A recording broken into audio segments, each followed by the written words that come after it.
안녕하세요. 힐링 재테크의 메디테라입니다. 이번 시간에도 지난 시간에 이어서 입지 분석 내용을 준비를 했는데요. 이번에는 지난 시간에는 울산을 했었고 이번에는 김해 지역을 한번 해보려고 합니다.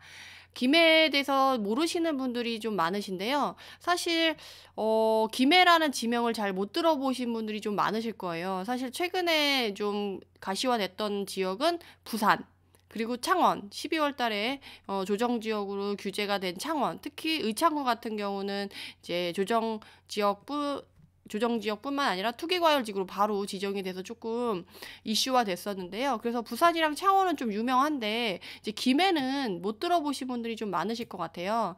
근데 우리가 이제 지방을 볼 때 지금 전국이 불장이다 이렇게 얘기가 나오는데 너무 좋은 곳만 보면 이미 막 다 너무 올라와 있는 경우가 있거든요. 그래서 너무 많이 오른 애들을 추격 매수하기보다는 아직 좀 덜 오른 애들도 이제 같이 보면 좋지 않을까 싶어가지고 제가 오늘은 김해 부동산에 대해서 준비를 해봤습니다.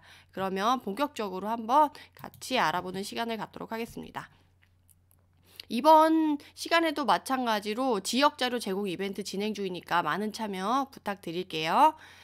그러면 이제 김해를 알아보기 전에 먼저 어디에 위치해 있는지부터 좀 알아볼게요. 우리가 이제 지역에 대해서 알려면 머릿속에 지도가 이제 먼저 그려져야 되거든요. 그래서 그 작업을 먼저 같이 하자면 여기에 전국 지도가 있죠. 여기에 이제 전국 지도가 있는데 김해는 여기 경남에 위치해 있어요. 근데 경남에 안에 있는 시단이기 때문에 여기서 이제 전국 단위로 봤을 땐 보이지가 않죠. 그래서 여기 아랫부분에 경남 지역의 이제 지도를 확장해 놓은 게 이 지도인데요. 옆에 이제 부산이 있고 최근에 가시화됐던 창원이 여기에 있어요. 그리고 그 사이에 이렇게 김해가 있는 거죠. 그래서 부산과 창원 사이에 이렇게 껴있는 도시가 김해시다라고 생각을 하시면 돼요. 그래서 여러분들이 전에 전라남도가 한참 잘 나가고 최근에 또 잘 나가가지고 여수, 순천, 광양도 이제 조정지역으로 묶였잖아요. 그 여순광처럼 약간 얘네도 생활권을 좀 같이 하는 애들이에요. 물론 여순광은 조금 더 작은 애들이죠. 그리고 부산이라던가 창원은 조금 더 큰 시인데 걔네들에 비해서는 물론 그 생활권을 나누는 게 조금 덜 빈번할 수도 있고 그 우선순위가 좀 더 명확한 게 이 지역의 특징이지만 여기서는 부산이 어쨌든 제일 큰 형님이고 그 다음 창원이고 김해가 막내죠. 그래서 이렇게 세 개의 지역이 이제 순위가 정해져 있지만 그럼에도 불구하고 생활권을 같이 하고 있는 애들이다라고 생각을 하시면 돼요. 이제 부산에 직장을 가지고 있어요. 근데 부산의 집값이 최근에도 많이 날아갔지만 좋은 지역은 워낙 비싸요, 고가. 물론 최근에 유명했던 해운대구나 뭐 수영구 이런 애들의 이제 아파트는 뭐 8억 막 10억 이렇게 된단 말이에요. 그러면 거기 이제 거주하지 못하는 애들은 물론 그거보다 좀 싼 아파트도 있죠. 근데 그 다른 걔네가 이제 7억, 8억, 10억 갈 때 다른 애들도 같이 올랐기 때문에 그 상승분을 이기지 못하는 사람들은 부산에서 일을 하는데 집은 어떻게 하냐 그러면 이제 직장은 부산이지만 잠은 김해에서 자고 이쪽으로 이렇게 출퇴근할 수가 있는 거예요. 그리고 김해 사는 사람들이 이제 창원으로 출퇴근도 많이 하고 그래서 보통 김해에 사시는 분들은 김해 내에 있는 제조업 중소기업을 다니시거나 제조업을 다니시거나 아니면 옆에 창원이나 부산으로 이렇게 출퇴근하시는 분들이 이제 거주 지역으로 많이 살기도 하는 지역이다라고 이해를 하시면 되겠습니다. 그래서 김해가 생소하신 분들이 좀 많으신데 요렇게 창원이랑 부산이랑 이웃해 있어서 이제 생활권을 조금 같이 나누고 있는 친구다라고 생각을 하시면 돼요. 제가 전에 투자지역 분석반 작년에 6월에 이제 처음 오픈을 했을 때 그때 이제 김해 브리핑을 드렸었는데 그때도 보면 투자자들인데도 불구하고 되게 지역명을 여기시더라고요. 여기 처음인데 그리고 너무 아랫지방에서 잘 안 가봤어요 라고 하지만 제가 이제 그때 드렸던 말씀이 아니 수익이 보이고 투자를 하는 사람이라고 하면 돈이 된다고 하면 어디든 가야 되는 거 아니냐. 그래서 나는 간다. 거제도 갔다 왔다라고 말씀을 드렸었는데 그럴 정도로 어쨌든 뭐 멀다고 해서 우리가 뭐 제껴둘 건 아니죠. 어떻게 보면 여기서 지난 시간에 이제 양산에 대해서도 잠깐 말씀을 드렸었는데, 요 양산도 부산과 마찬가지로 거의 남해 끝에 있는 애들이잖아요. 근데 이런 애들도 우리가 이제 투자자라고 한다고 한다면, 수익이 난다고 한다면 충분히 찾아오셔야 되는 지역이라고 저는 생각을 하고 있고, 그렇게 말씀을 드리고 싶고요. 그리고 제가 초반에도 말씀을 드렸지만, 이미 좋은 지역, A급 지역, 완전 유명한 지역들은 좀 많이 오른 감이 있어요. 그러니까 너무 그런 애들만 보면 더 이상 기회가 안 보일 수가 있으니까, 너무 오른 A급 말고도 좀 B급 지역, B급 지역에 좀 A급 뭐 쪽으로 좀 찾아보면 충분히 승산이 있다. 그래서 제가 사실은 제 투자 성향이 되게 보수적이에요. 그래서 이미 오른 데는 좀 잘 안 쳐다보는 경향이 있고, 투자자들이 이미 너무 많이 갔다 이러면 좀 잘 안 가요, 저는. 그리고 추천을 할 때도 이제 강의 때도 잘 추천을 안 하는데, 그래서 제가 작년 2020년 6월에 투자 지역 분석반을 할 때, 그때 그래서 기회를 좀 추천을 드렸어요. 그때 왜 그러냐면, 제 투자 성향상 이제 추격 매수는 별로 안 좋아하다 보니까 바닥을 확인하고 이제 들어가서 미리 준비하고 있다가 이제 상승의 물이 들어오는 것을 차분히 약간 지켜보면서 그걸 좀 약간 즐기는 편이거든요. 저는 그런 투자를 좀 즐겨서 하는 편인데, 그래서 강의를 할 당시에 사실 창원이 더 빠르게 움직이고 있었어요. 부산은 뭐 이미 전부터 워낙 뜨거웠고. 그래서 이제 창원을 추천을 할까 김해를 할까 되게 고민을 많이 했었는데, 창원이 이미 더 빨리 움직여서 좀 날아간 면이 없지 않아 있더라고요. 그래서 창원에 뭐 A급이 날아갔으니까 그래도 지방의 그 다른 지역의 A급이라고 하면 괜찮지 않을까 싶어가지고, 창원보다는 김해가 훨씬 좀 더 투자금도 적게 들어가고 좋지 않을까. 왜냐하면 창원은 이미 날아가서 매매가랑 전세가가 또 이제 벌어졌거든요. 근데 김해는 그에 반면 이제 전세가는 조금 올라오고 있었고, 그 당시 이제 공급 물량이 워낙 많아서 떨어지다가 이제 전세가가 올라오고 있었고, 이제 갭이 좀 적으니까 미리 들어가서 준비하면 좋겠다라고 싶어가지고 그때 추천을 좀 드렸었어요. 어제는 좀 얘기가 좀 길어졌는데, 어쨌든 그렇게 해서 추천을 드렸고, 그래서 김해도 좀 눈여겨봤으면 싶어서 제가 오늘 김해를 준비하고 이렇게 영상으로 얘기를 드리는 거예요. 그럼 이제 본격적으로 더 들어가자면, 김해 같은 경우는 지금 위에 그래프를 보셔서 아시겠지만 2019년도부터 시작해가지고 여기 전세랑 매매 시장 강도가 한 2019년 중반쯤에 이제 시장 강도가 바닥을 찍고 이때부터 올라가기 시작해요. 그렇게 해가지고 이제 시세는 이때가 저점이죠. 시장 강도가 저점일 때 조금 있어서 바로 여기가 바닥을 같이 찍고 같이 이제 상승 기운을 타는 것을 볼 수가 있는데요. 이럴 수밖에 없던 이유가 사실 김해가 공급 물량이 좀 많았어요. 그래서 이제 공급 물량이 좀 많았는데 어느 정도 많았냐면 2018년, 19년에 필요량에 비해서 19년 같은 경우는 필요량에 비해서 한 두 배 정도 이상이 많았거든요. 그래서 제가 이번에는 지금 공급 물량 그 양을 안 갖고 왔는데, 필요량에 비해서 한 2배 정도 2019년도에 많았어요. 그때가 이제 장유지구가 공급이 됐을 때였거든요. 그래서 공급이 많았는데, 이때 그러다 보니까 김해의 수요가 어때요? 지방은 수요가 이렇게 항상 짱짱하게 있고 수요가 빨리빨리 채워지지가 않거든요. 서울 수도권에 비해서. 그러다 보니까 이제 워낙 시세가 조정을 받고 있었는데, 그때 공급 물량이 이제 소진이 되면서 이제 시장이 점점점 살아나기 시작하는 거죠. 그러면서 이제 시세도 올라가기 시작을 하고, 제가 이제 강의 때 브리핑을 드린 건 2020년 6월쯤이에요. 그래서 이때쯤 됐을 때는 바닥을 찍고 어느 정도 이제 시장 강도가 올라가고 시세에서도 이제 움직인 것들이 확인이 된 상태에서, 물론 바닥이 됐다고 해서 이 당시에는 이게 진짜 바닥일지 아닐지를 모르잖아요. 그러니까 조금 더 한 6개월에서 1년 정도 지켜보다가 이게 확실하게 바닥을 찍고 올라가는 게 맞구나라는 걸 확인하고 저는 들어가는 거죠. 그럼 조금 더 안전하니까. 그래서 이렇게 해서 이때쯤에 이제 추천을 했었는데, 그래서 이제 훈풍이 불어서 추천을 했었는데, 문제는 그거죠. 6월과 7월에 다시 대책이 딱 발표를 딱 한 거죠. 그래서 솔직히 뭐 서울 수도권이라던가 다른 지방 같은 경우, 광역시급 같은 경우는 6월, 7월에 이제 대책이 발표되면서 오히려 걔네가 수혜를 받았거든요. 풍선 효과로. 근데 김해 같은 경우는 그와 반대로 오히려 분위기가 안 좋아져요. 그래서 여기 시장 강도가 다시 전세 시장 강도랑 매매 시장 강도가 이제 오히려 더 위축되는 게 보이시죠? 왜냐하면 김해는 되게 본인들이 사시는 실거주자분들이 되게 위축되어 있어요. 그리고 되게 보수적이셔가지고, 그리고 이미 만약에 자기가 좋은 걸 산다고 하면 부산이나 창원 가서 사야지, 약간 이런 마음이 있으셔가지고 오히려 좀 위축이 되거든요. 그래서 오히려 약간 후퇴되는 냉탕 분위기를 확실하게 다시 겪게 돼요.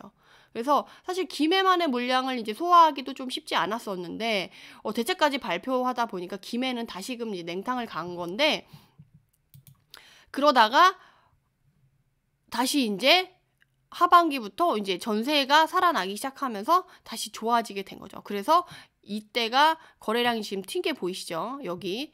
이게 2020년 11월이에요. 그래서 김해도 요 마찬가지로 전 대책 때문에 분위기는 안 좋았지만 실수요자들은 김해에서 어차피 움직일 수밖에 없는 상황이기 때문에 전세가가 올라가니까 전세 매물이 없으니까 실수요자들이 어쩔 수 없이 움직이게 돼요. 그러면서 거래량이 이렇게 팍 튀게 되는 거죠. 지금 월 평균 거래량에 비해서 월별 거래량이 지금 엄청 많이 튄 게 보이시죠? 거의 2배, 3배 이상 튀어서 지금 이렇게 쫙 쏟은 게 보이는데, 이를 기점으로 해서 김해가 다시 분위기가 좋아졌고, 이 시세의 기울기를 봐도 기울기도 확 좋아졌다라고 생각하시면 되겠습니다. 그래서 제가 말씀드리고 싶은 건 결국 그거예요. 유명하지 않은 지방 소도시라고 할지라도 에이스는 존재한다라는 거죠. 그러면 그 에이스만 잘 지켜보고 우리가 투자를 잘 해도 충분히 우리가 상승을 기대해 볼 수가 있고, 상승의 수익이 그리 적지 않다라는 거를 좀 말씀드리고 싶어서 이번에 김해 지역을 준비한 거예요.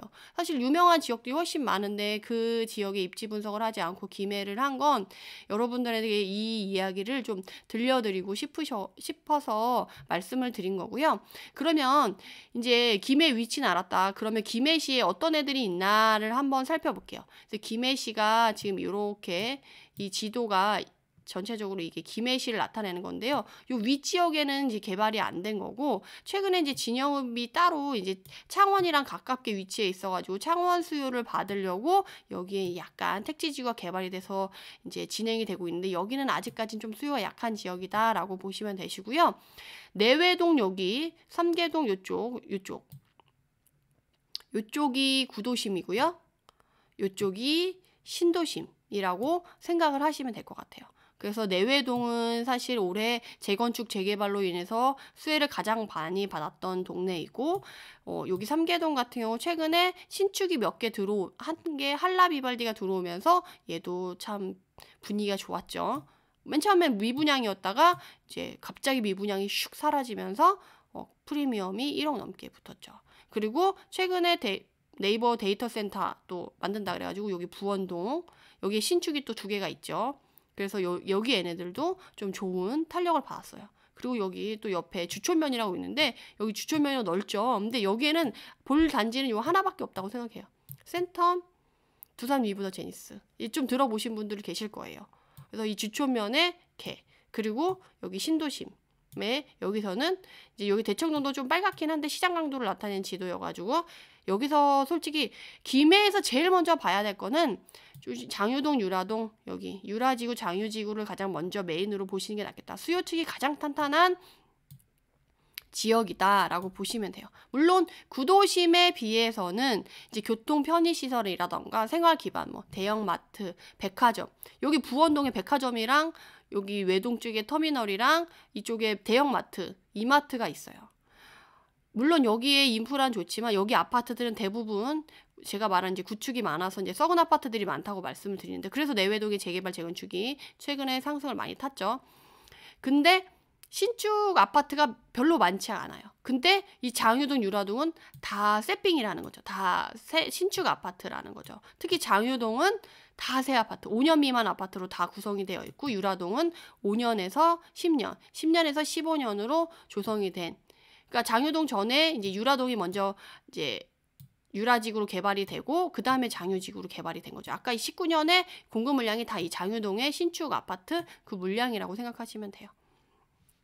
그렇게 해서 이 김해는 여기 먼저 보시고, 이제 구도심 보실 거면 재개발 재건축 보시면 이쪽 보시면 되고, 신축으로 보실 거면 이쪽 지역에 신축 콕콕콕 집어져 있는 그런 애들 먼저 보시면 되겠다. 그래서 제가 이제 여기 올해 이번 시간에는 이걸 다 말씀드리지 못하고 여기서 먼저 봐야 될 지역인 장유동이랑 유라동, 유라지구, 장유지구 먼저 말씀을 좀 드릴게요. 그래서 지도를 보면 이제 부동산 지인 지도인데, 여기 지금 연두 색깔 보이시죠? 여기가 장유지구예요. 다 이제 연두 색깔로 표시되어 있는데 5년 미만 아파트로 다 구성이 되어 있죠. 그리고 이쪽이 이제 유라지구라고 생각을 하시면 돼요. 근데 이쪽 있는 애들은 좀 임대가 많고요. 주로 봐야 될 건 여기 요렇게 요 안에 이 동그라미 안에 들어있는 유라지구를 보시는 게 훨씬 낫다. 그리고 왜냐면 여기에 이제 인프라랑 상업지구가 형성되어 있고요. 여기 애들이 그나마 이 4개의 단지 애들이 그나마 5년 10년 사이에 있는 신축급에 속하는 준신축급에 속하는 거기 때문에 상승률을 받으려고 한다면 장유 신축 먼저 보시고, 근데 장유 실투금 너무 많이 들어서 못 봐. 그러면 이제 이쪽 먼저 보시라고 제가 그때 2020년 6월 투자지역 분석반에서도 말씀을 드렸었어요. 그래서 여기 이 4개의 단지 안에서도 사실 그 당시에 이편한 세상, 여기 있는 이 단지가 전세가가 가장 빠르게 먼저 올라가고 있던 애예요. 그래서 여기가 학교도 가깝고 인프라도 가깝고 장유지구랑도 가깝죠. 그래서 이쪽쯤으로 이제 입지가 나름 괜찮다라고 해서 말씀을 드렸었어요. 그래서 근데 제가 김해의 특성을 조금 말씀드리자면, 구도심에는 이미 준공된 오래된 아파트들이 많아서 이제 땅이 이제 재건축 재개발을 빨리 하면 좋겠지만, 서울은 같은 경우는 땅이 없어서 재개발 재건축을 하지 않으면 더 이상 지을 단지가 없어요. 근데 김해는 빈 땅이 너무 많거든요. 여기 아까 지도를 제가 이렇게 같이 보여드리는데, 여기 이런 애들 다 빈 땅이잖아요. 그리고 여기 주초면에 이제 하나 단지를 보라고 했는데, 얘네들도 거기 빼고는 다 이제 빈 땅이거든요. 그리고 여기 구도심이라고 하는 여기 삼계동도 그 교통 라인이 있는 애들만 단지가 빼고까지 그 좌우로는 경사도가 있어서 그런지 이제 단지들이 많지 않고, 그래서 김해는 아직 사실 빈 땅이 되게 많아요. 그래서 재개발 재건축보다는 그 빈 땅에 구도심 안에서 새 아파트를 촘촘히 좀 입지 남은 거, 한라 비발디 같은 남은 입지, 그리고 뭐 부원동에 뭐 남은 뒤에 땅들도 많기 때문에 그런 데다가 좀 지으려고 하는 편이죠. 그리고 주천면도 땅이 워낙 많아서 그쪽을 개발하려고 이제 새로 거기에 아파트를 짓는 편이지, 재건축 재개발을 서울처럼 막 기대하고 거기에 막 집중하는 모습은 아니다라고 이제 말씀을 드릴 수 있고요. 그리고 주천면의 센텀 두산 위브더 제니스는 사실 좀 약간 아까 제가 말씀드릴 때 구도심에 말씀드릴 때 같이 말씀을 드렸는데, 근데 좀 구도심이라고 말씀드리기가 그런 게 내외동에 속해 있는 건 아니고 주초면은 새로 개발이 되는 애인데 이제 구도심과 가깝다라는 의미로 말씀을 드린 거니까 좀 헷갈리지 않으셨으면 좋겠고요. 그렇지만 이제 두산 위브더 제니스 같은 경우는 커뮤니티 시설이 엄청 잘 돼 있어요. 안에 식당도 다 되어 있고요. 그래서 사람들의 이제 거주 만족도가 좀 높아요. 다만에 이제 축사가 있어가지고 여름에 냄새가 심할 거다라고 다들 이제 걱정을 하시는데, 올해 여름에 이제 한번 지켜봐야 되겠죠. 그래서 구도심 인근에 붙어 있는 새 아파트라서 좀 인기가 있는 아파트, 두산 위브더 제니스다라고 생각을 하시면 되고, 다시 본론을 넘어와서 유라지구랑 장유지구에 대해서 말씀을 드릴게요. 그래서 아까 제가 말씀드린 대로 여기가 5년 미만 아파트가 몰려 있고, 여기 지금 김해 유라시티 프라디움 아파트 보이시죠? 2020년 6월 달에 제가 강의를 할 당시에 얘가 미분양이 그때 다 소진이 되면서 피가 막 붙기 시작했던 아파트였어요. 그래서 피가 이제 그때 당시 제일 싼 건 한 1,500 정도가 있었고, 보통 3,000, 비싼 건 막 4,000까지 부르던 때였는데, 그 전에는 미분양이 많았었거든요. 근데 어느 순간 확 반전이 되면서 이제 미분양이 싹 사라진 거죠. 물론 그 삼계동의 한라 비발디 미분양이 먼저 없어지고 그 다음에 이 프라디움이 없어졌어요. 그러면서 이 미분양이 사라지면서 이 피가 붙으니까, 그리고 여기에 이제 얘네들이 5년 미만 아파트가 많다 보니까 전세가가 정말 바닥이었어요. 그러다 보니까 투자금이 많이 들어간 거죠. 그 당시에도 갭이 좀 됐었어요. 그래서 제가 이제 돈이 좀 여유가 있다, 그리고 신축을 좋아한다 하시는 분들은 장유지구 먼저 보시고, 만약에 돈이 별로 없다, 실투금 조금 넣어서 이제 전세가 받쳐주는 데 가고 싶다, 그러면 여기 유라지구, 여기 요 메인 요 네 단지 안에서 먼저 보시라라고 제가 그때 말씀을 드렸습니다. 근데 솔직히 장유지구는 아직 인프라가 좀 하나도 형성이 안 됐어요. 지금 막 건물을 짓고 있거든요. 짓고 있는데 인프라가 좀 부족해가지고 불편해요. 진짜 썰렁해요. 아직까지는 좀 썰렁하거든요. 근데 이제 얘네들은 여기 주변에 이제 10년, 15년 된 아파트들이 있잖아요. 여기 보라색깔. 걔네들이 워낙 들어왔고, 여기가 이제 5년, 10년 된 아파트들이 있어서 여기 인프라가 되게 잘 돼 있어요. 게다가 여기 김해에 그 돈 소득, 여기가 이제 유라지구가 이제 신축이 들어올 때 가격이 그렇게 싸지 않았기 때문에 김해에 돈 있는 사람들, 좀 젊은 사람들, 이런 사람들이 대거 이쪽으로 몰려왔기 때문에 장유지구 이제 입주할 때도 그렇지만 유라지구 입주할 때도 주변에 다른 김해 시들이 엄청 힘들었어요. 전세가 떨어지고. 그래서 이쪽으로 다 들어왔기 때문에 좀 돈 있는 사람들이 어때요? 학군이랑 학원가 이런 걸 되게 중요시하죠. 그래서 이쪽에 학원가가 잘 형성이 되고 학군이 좀 좋게 형성이 됐다. 그래서 유라지구는 그런 면에서 좀 안정적이다, 인프라가, 라고 말씀을 드리고 싶고, 장유는 새 아파트를 원하는 사람들이 온다. 그래서 유라지구가 입주할 때 김해시에 다른 시들의 전세가가 떨어지고 되게 힘들었다고 한다면, 장유지구가 입주할 때는 얘네들이 다시 여기로 이사를 갔어요. 그래서 저는 조금 궁금했던 게 그런 거거든요. 유라지구는 지금 인프라가 이제 형성이 됐다.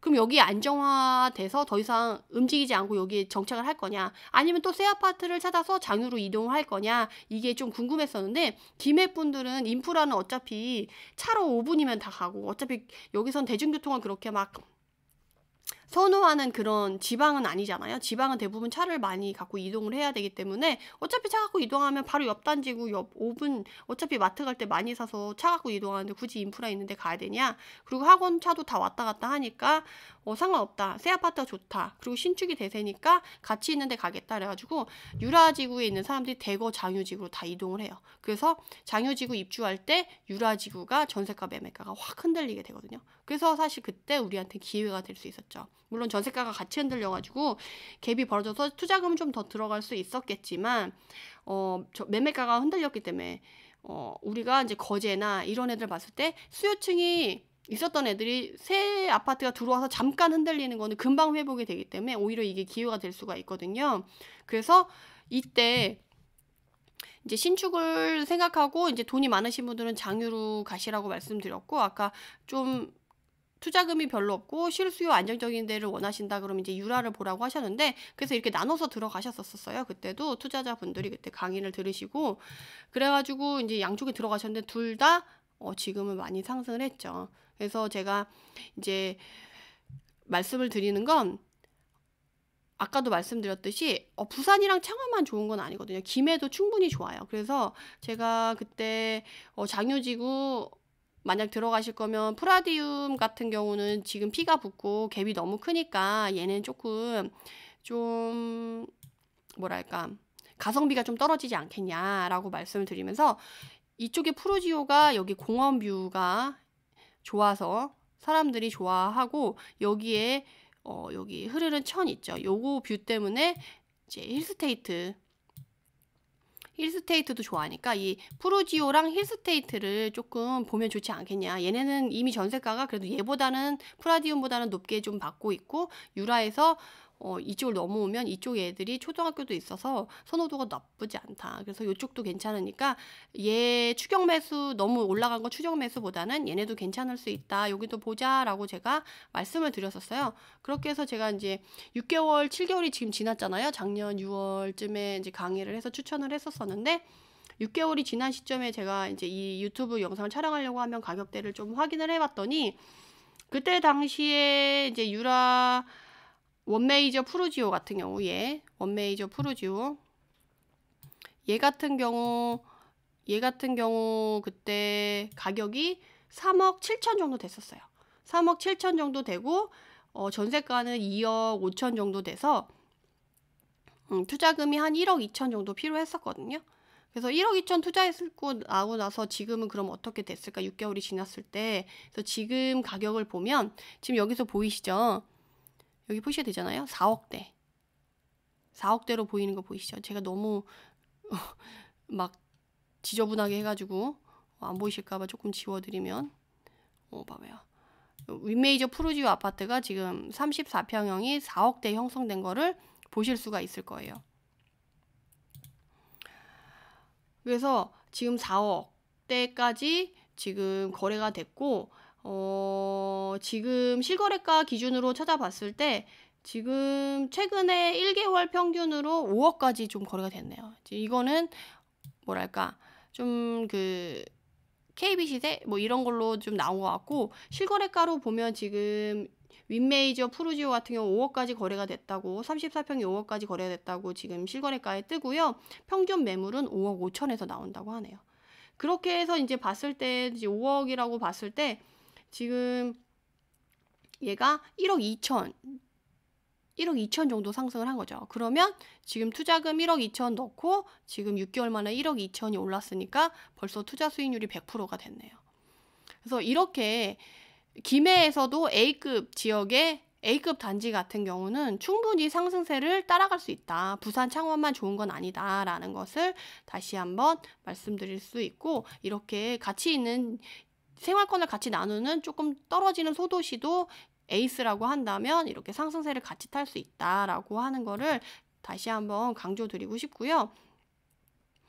여러분들이 이제 지방이라고 하면 수요가 아무래도 서울 수도권보다는 좀 떨어지니까 메인 지역만 봐야 된다는 이제 편견이 있을 수 있는데요. 이런 편견은 자신의 자산 상승의 가장 큰 적이라고 말씀을 드리고 싶어요. 그래서 오늘 이 영상을 통해서 그 사실을 한 번 더 인지하셨을 것이라고 생각이 들고요. 이제 막 부동산 공부를 시작하신 분들은 이제 주요 지역 보기도 힘든데 어떻게 더 넓혀서 보냐 한탄하실 수도 있는데, 아는 만큼 보이고 보이는 만큼 수익이 나는 것이니까 하나하나 천천히 저와 함께 이렇게 알아가시면 될 것 같습니다. 그러면 오늘은 여기까지 하고요. 김해시 부동산에 이제 관심 있으신 분들은 제가 투자 성향상 저는 실수요가 받쳐주는 지역을 좋아해요. 왜냐하면 우리가 어차피 가격이 올랐다고 해서 이게 끝이 아니거든요. 이걸 팔고 나온 출구 전략이 있어야 되는데, 출구 전략으로 본다고 한다면 지금 취등록세 중과나 뭐 이런 부분 때문에 지금 무주택자나 1주택자 즉 실수요자한테 결국 팔고 나와야 되는데, 그러려고 한다면 이제 실수요를 확인하셔야 돼요. 그렇다고 한다면 전세가 상승이 받쳐주는 곳을 들어가셔야 되니까 전세가 상승이 두드러지는 곳을 먼저 확인해 보시는 것이 유리하다라고 다시 한번 강조드리고 싶고요. 그래서 전세가 상승이 높은 동과 단지 리스트를 먼저 보시고 거기 안에서 매매가 전세가 차이가 적은 순에 단지를 찾으셔가지고 가성비까지 따져가지고 투자를 하신다고 한다면 보다 성공적인 투자와 높은 수익을 낼 수 있지 않을까 싶습니다. 그래서 이런 자료를 받고 싶으신 분들은 구독과 좋아요를 누르신 다음에 댓글로 해당 영상 댓글에 이메일 주소를 남겨주시면 일주일 안에 해당 자료를 보내드리도록 하겠습니다. 그러면 긴 영상 들어주셔서 감사하고요. 영상의 자료를 이제 글로 다시 천천히 데이터를 보면서 보고 싶다 하시는 분들은 댓글에 제가 블로그 링크를 남겨드릴 테니까 블로그 링크를 눌러서 확인해 주시고, 이 영상이 도움이 되셨다면 구독, 좋아요 부탁드립니다. 영상을 제작하는데 이 구독과 좋아요는 저에게 정말 큰 힘이 되거든요. 그러면 다음 시간에도 뵐게요. 그럼 감사합니다. 마치겠습니다.